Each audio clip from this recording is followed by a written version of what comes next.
Hello and welcome back to my YouTube channel. आज की हमारी वीडियो जो हमारी डेवऑप्स की प्लेलिस्ट है उसका नेक्स्ट एपिसोड है। बेसिकली हम इस प्लेलिस्ट में बहुत सारी चीज़ें देख रहे हैं, जिसमें हमने सबसे पहले देखा कि डेवऑप्स क्या है। बेसिकली डेवऑप्स एक मैनुअल कल्चर से ऑटोमेशन कल्चर की तरफ सॉफ्टवेयर इंडस्ट्री को ले जाने का एक कल्चर है, जिसमें बेसिकली वेरियस टूल्स हैं जिसमें हम ऑटोमेशन कर सकते हैं, जिसमें सॉफ्टवेयर डेवलपमेंट और सॉफ्टवेयर जो ऑपरेशंस होता है डिप्लॉयमेंट के बाद उसको बेसिकली इंटरलिंक करके एक ऑटोमेटिक कल्चर बनाने का नाम डेवऑप्स है। इस प्लेलिस्ट में अभी तक हम सिर्फ आईटी सपोर्ट में देख रहे हैं कि अगर आप आईटी सपोर्ट में वर्क कर रहे हैं तो आपको कौन से ऑटोमेशन के जो टूल्स हैं वो यूज़ करने चाहिए। अगर आपने वो वीडियोस नहीं देखी, मैं उनका लिंक नीचे डिस्क्रिप्शन में डाल दूंगा, आप जाके देखें। अगर आपको वीडियोस पसंद आए तो लाइक, कमेंट और शेयर भी लाजमी करें। हमने लास्ट 2 वीडियोस में जेनकिंस को देखा कि कैसे आप इंस्टॉल कर सकते हैं, लेकिन उसके बाद हम उसको यूज़ करने से पहले हम डॉकर पे चले गए। वो क्यों गए? हमने लास्ट वीडियो में वो डिस्कस किया था कि डॉकर उससे पहला पार्ट है। हमें इससे पहले डॉकर को देखना चाहिए कि कैसे इंस्टॉल होता है, कैसे यूज होता है और डॉकर क्या है। वो हमने लास्ट वीडियो में डिस्कस किया था। आपने अगर लास्ट वीडियो नहीं देखी तो I will recommend you to see that video first and then you have to jump on second video. Docker को अगर हम कहें कि डॉकर क्या है, तो डॉकर बेसिकली किसी भी एप्लीकेशन को पैकेज करने, रन करने और उसको इंडिपेंडेंट बनाने का एक टूल है। लेट्स सपोज अगर आपकी एक मशीन है, उस पे डिफरेंट आप एप्लीकेशंस को रन करवाना चाहते हैं, पैकेज करवाना चाहते हैं इंडिपेंडेंटली। लेट्स सपोज अगर आपकी कोई एप्लीकेशन रिएक्ट में है और दूसरी एप्लीकेशन आपकी पाइथन में है और तीसरी एप्लीकेशन आपकी किसी और लैंग्वेज में है और डिफरेंट डिपेंडेंसीज के साथ, एपीआईज के साथ, और आप चाह रहे हैं कि उसको किसी एक सर्वर के ऊपर आप रन करें और वो सर्वर भी, उसका ऑपरेटिंग सिस्टम भी डिफरेंट है। So what you will do, you will use the Docker. Docker basically her application को एक कंटेनर में फिक्स कर देगी, पैक कर देगी। उस कंटेनर को उस मशीन के ऊपर आप डाल के इंडिपेंडेंटली आप चला सकते हैं बगैर किसी डिपेंडेंसी के। सो बेसिकली डॉकर बहुत लाइट वेट होता है, आपको इतनी ज़्यादा स्पेस की ज़रूरत नहीं होती, आपको जीबीज की ज़रूरत नहीं होती। बेसिकली डॉकर उसको एक कंटेनराइज्ड कर देता है और आपको एक लाइट वेट एप्लीकेशन की सूरत में आप उसको डिप्लॉय कर सकते हैं, आप उसको पैक कर सकते हैं, आप उसको रन कर सकते हैं। और अगर आप उसको CI/CD पाइपलाइन के ऊपर चलाना चाहते हैं तो that will also a very good way. CI/CD basically continuous integration और कंटिन्यूस डिप्लॉयमेंट का एक मेथड है, जिसमें आप बेसिकली एप्लीकेशन को अगर आपने चेंज करना है प्रोडक्शन में और आप लोकल में ऑटोमेशन कर देते हैं, जिसके थ्रू सॉफ्टवेयर बहुत अच्छी तरह से आप टेस्ट करते हैं, आप उसको डिप्लॉय करते हैं। बेसिकली CI/CD से पहले करते ये थे कि अगर आपने एक एप्लीकेशन लोकल पे बनाई है, ठीक है, उसको जब आप प्रोडक्शन इन्वायरमेंट में ले जाते हैं, अगर आप उसको पब्लिक में ले जाते हैं, तो अगर आपने लोकल पे काम किया, टेस्ट कर किए बगैर वो अगर आप उसको रन कर देते हैं eight public level, so let's suppose अगर आप उसमें लॉग्स फाइल लगाना भूल गए, अगर आप उसमें कोई फोल्डर बनाना भूल गए, डायरेक्टरी बनाना भूल गए, तो आपके लिए प्रोडक्शन एनवायरनमेंट में बहुत ज़्यादा इश्यूज, प्रॉब्लम्स होंगी, जिसकी वजह से आपका डाउन टाइम आएगा, आपकी वेबसाइट का डाउन टाइम आएगा, आपकी एप्लीकेशन का डाउन टाइम आएगा, और उसकी वजह से आपके जो पब्लिक, आपके जो कस्टमर हैं, आपके जो वेबसाइट या सॉफ्टवेयर के यूज़र हैं, उनको भी डाउन टाइम फेस करने का इशू बनेगा। सो इसके लिए CI/CD पाइपलाइन यूज़ होती है, जिसमें ऑटोमेशन बन जाती है, आपकी टेस्टिंग इन्वायरमेंट बन जाते हैं, जिसमें आपके यूज़र को, आपको डाउन टाइम फेस करने का और इसके अलावा भी बहुत सारे इशू होते हैं वो फेस करने से बच जाते हैं। सो इसलिए CI/CD यूज़ होता है और CI/CD डॉकर के ज़रिए भी यूज़ होता है, और इसके अलावा बहुत सारे ऑटोमेशन टूल होते हैं, उनके ज़रिए भी यूज़ होता है। सो अब हम चलते हैं स्क्रीन पे और देखते हैं कि डॉकर में आप इमेजेस कैसे बना सकते हैं, डॉकर के अंदर आप कंटेनर कैसे बना सकते हैं और उन कंटेनर को आप रन कैसे कर सकते हैं, आप किस तरह से उनकी डायरेक्टरीज को रिकॉग्नाइज कर सकते हैं। So let's move on screen and see what we are going to do today. सो अब हम आ चुके हैं स्क्रीन पे। जैसे कि हमने लास्ट वीडियो में देखा था कि how to download and install Docker desktop application in your PC. So if you didn't see that video, I'll put the video link in the description.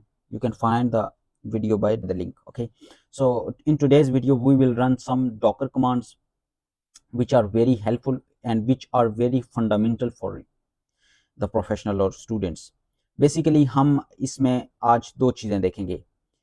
ये डॉक्यूमेंट बेसिकली मैंने एक सर्च किया है, ये बहुत हेल्पफुल डॉक्यूमेंट होगा हमारे लिए, ठीक है। इस पे हम डिफरेंट वीडियोस करेंगे, ठीक है। सो आज की वीडियो में हम बेसिकली देखेंगे कि डॉकर इमेजेस क्या हैं और डॉकर कंटेनर क्या हैं।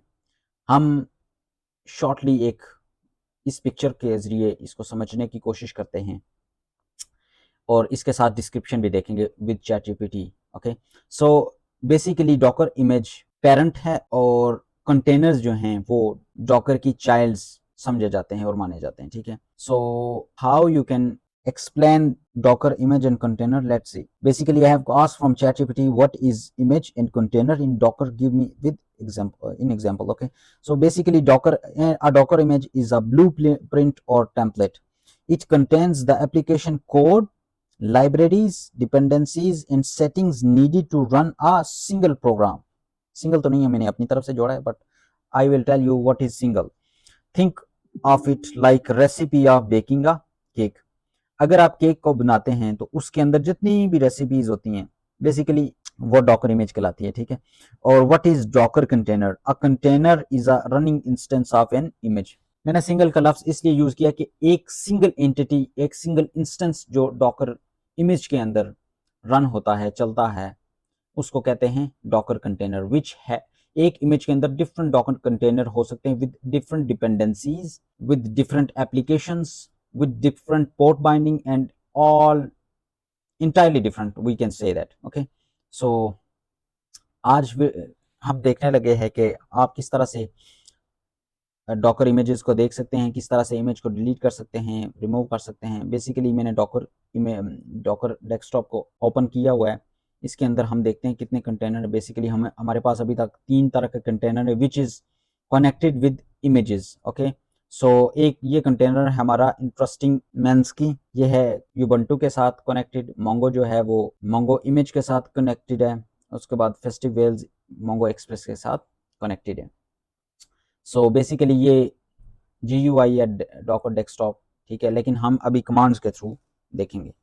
आपने अगर विंडोज़ ऑपरेटिंग सिस्टम यूज़ कर रहे हैं तो you will run the command on the command prompt. Okay, so list all local images. How you can see? Docker image के through we will run. अगर आप चाहते हैं कि आप देखना चाहते हैं कि आपके मशीन पे डॉकर सक्सेसफुली इंस्टॉल्ड है तो आपने ये वाली कमांड लिखनी है, docker -- version. So you can see docker version is this. Okay, so let's put this image command. So you can see there is 3 images which is created 2 weeks ago, 3 weeks ago and 14 months ago. Okay, so these are the image ID tags. ये जो चीज़ें ये different जगह पे use होती हैं, ठीक है। और इसके बाद हम देखते हैं कि how you can delete the image. Image को डिलीट करने से पहले उसके साथ जितने भी रनिंग या कनेक्टेड कंटेनर्स हैं वो भी डिलीट करने पड़ते हैं। So you can delete the container then you can delete the image. So अभी हम कंटेनर पे चलते हैं, ये बाद में डिलीट करेंगे, ठीक है। आप ये वाली जो कमांड्स हैं और इसके अलावा बहुत सारी कमांड्स हो सकती हैं, you can ask from ChatGPT। वो कमांड आप जब रन करेंगे तो that will be very helpful you to learn the Docker. Okay, so अब हम देखते हैं कि list all local containers. Okay, Docker PS-A ये वाली कमांड हम रन करते हैं। अभी आप देख सकते हैं कि डॉकर के अंदर 3 कंटेनर्स रन नहीं कर रहे अभी, ठीक है, क्रिएटेड है। एक docker container ID which is connected with this image Mongo Express, and the second one is connected with Ubuntu, and third one is connected with Mongo image. Okay, so and created 11 minutes ago, 12 days ago and 2 weeks ago. Okay, and list all running container, उसके लिए आपको सिर्फ docker ps लिखना पड़ेगा, ठीक है। you can see there is no container is running. Okay, so उसके बाद आप इन्वायरमेंट वेरिएबल सेट कर सकते हैं कंटेनर के अंदर और स्टार्ट और स्टॉप एग्जिस्टिंग कंटेनर कर सकते हैं। ये चीज़ें हम बेसिकली बाद में देखेंगे। अभी आप सिर्फ ये देखें कि how you can create, remove, edit और delete the container and images. Okay, so इस वीडियो की प्रैक्टिस में आपने सिर्फ ये करना है, CRUD ऑपरेशन बेसिकली आपने इम्प्लीमेंट करना है। सो ये वाली फाइल मैं डिस्क्रिप्शन में डाल दूंगा। You can find this document through the URL. So I hope this video will helps you. In next video we will see the next, like how to you can troubleshoot the Docker Hub क्या है, उसके बाद volumes आप किस तरह से create कर सकते हैं, डिलीट कर सकते हैं, उसको माउंट कर सकते हैं, we will see in the next video. So till then, keep shining, keep learning, keep growing, stay tune and good bye.